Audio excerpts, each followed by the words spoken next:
just burst into celebration. Proud. If I have to find and pick one word, it's just a very proud moment for us. I'm very proud for my staff, for my team, for the club. And yeah, the dream is not over yet. Raut muka sumringah nan puas terpancar dari pria berpaspor Jerman tersebut. Ekspresi itu tak berlebihan mengingat tim asuhannya bukan tim yang diunggulkan di ajang ini. Dortmund tak ubahnya sebagai kuda hitam di Liga Champions. Namun, bersama skuad yang tak semewah PSG atau Real Madrid, Ter Zic membuktikan bahwa Dortmund bisa menciptakan sejarah. Selain itu, kemenangan Dortmund ternyata juga melahirkan fakta-fakta baru yang menarik untuk dibahas. Tapi, sebelum kita ulas fakta-fakta tersebut, alangkah baiknya kalian subscribe dan nyalakan lonceng terlebih dahulu agar tak ketinggalan konten terbaru dari Starting Eleven. Di tengah keraguan, mencapai final Liga Champions musim ini adalah kejutan yang diciptakan Dortmund. Bagaimana tidak, yang mereka hadapi di babak edisi kali ini adalah tim-tim hebat. Mulai dari AC Milan, PSV Eindhoven, Newcastle United, Atletico Madrid hingga yang terakhir PSG. Dortmund menyingkirkan 5 tim dari 5 negara berbeda.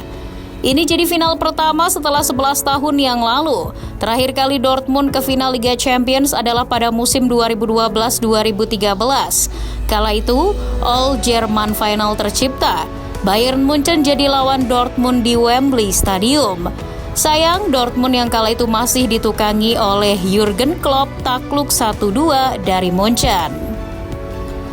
Menariknya musim ini, si kuping besar kembali diperebutkan di tanah Inggris. Ini seperti deja vu bagi Dortmund. Meski terus dihantui kegagalan 11 tahun lalu, Marco Reus lantang percaya Dewi Fortuna sedang berpihak pada mereka. Reus sendiri tercatat sebagai salah satu alumni final UCL musim 2012-2013. Satu nama lainnya adalah Mats Hummels. Mereka jadi 2 pemain yang tersisa dari kegagalan di Wembley tersebut. Berbeda dengan Hummels yang sudah berseragam Dortmund sejak tahun 2009, musim 2012-2013 adalah tahun perdana Reus bersama di Borusan. Ngomong-ngomong soal Marco Reus, kita semua tahu bahwa dia adalah sosok yang setia pada Borussia Dortmund. Ketika sejumlah bintang memilih hengkang, Reus bertahan di Signal Iduna Park. Bahkan ketika sang besti Robert Lewandowski berkhianat ke Bayern Munchen, Reus tetap bangga mengenakan jersey kuning hitam.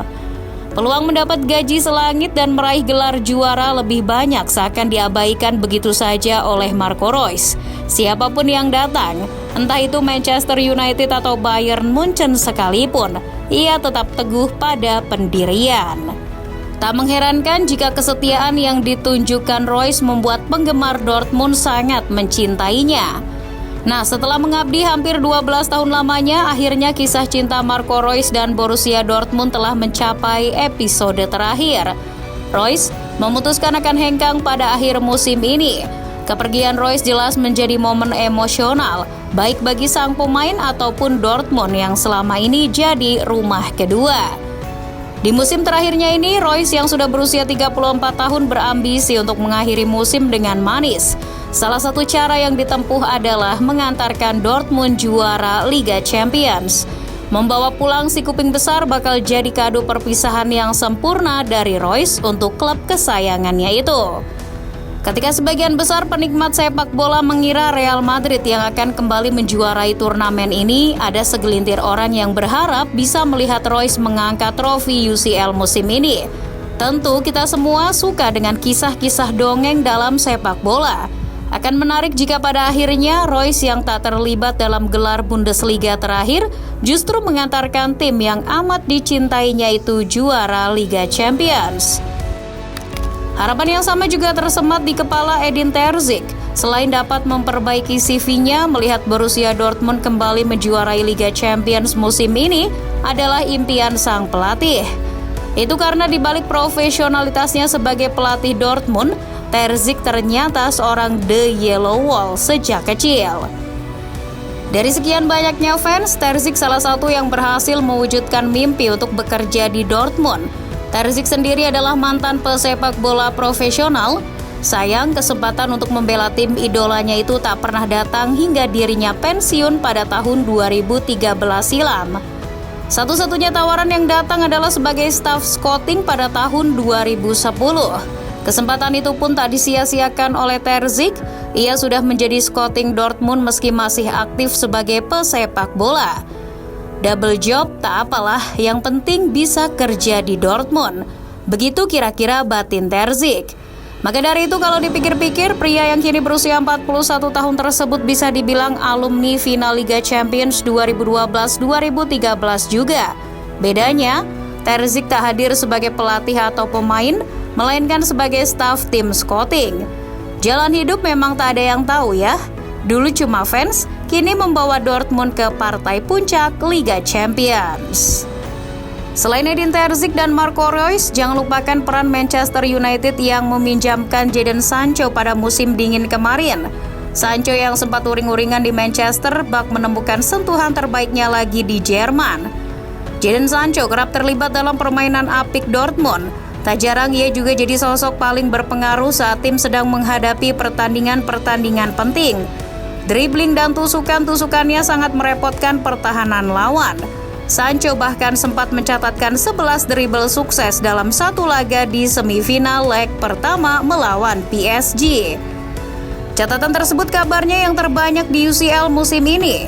Selain mengantarkan Dortmund mencapai final UCL, Sancho juga sudah mencatatkan 18 pertandingan dan mencetak 3 gol dan 2 assist di semua kompetisi untuk di Borusan. Pencapaian dan kebangkitan Sancho begitu kontras apabila dibandingkan dengan nasib klub induknya Manchester United. Musim ini, tim Erik ten Hag sangat berantakan. Ironisnya, usai memastikan absen dari Liga Champions musim depan, United kini terancam gagal tampil di kompetisi Eropa karena hanya berada di urutan ke-8 klasemen sementara Liga Inggris. Laga Borussia Dortmund melawan PSG juga menciptakan 2 rekor. Salah satunya adalah jumlah tembakan yang dilepaskan oleh Le Parisien. Dortmund berhasil mengunci 1 tiket ke Wembley dengan kemenangan agregat 2-0. Itu berarti lini depan PSG yang berisikan Randal Kolo Muani, Ousmane Dembele hingga Kylian Mbappe gagal menjebol gawang Gregor Kobel. Dalam 2 leg, skuad asuhan Luis Enrique setidaknya melepaskan 44 tembakan dan 30 diantaranya tercipta di leg kedua. Melepaskan 30 percobaan tanpa menciptakan 1 gol pun di babak gugur telah memecahkan rekor. Menurut Opta, jumlah tersebut jadi yang tertinggi sejak musim 2003-2004. Sementara itu Dortmund mampu menciptakan 2 gol, 1 gol di setiap pertemuan. Salah satu golnya lahir dari tandukan Mats Hummels.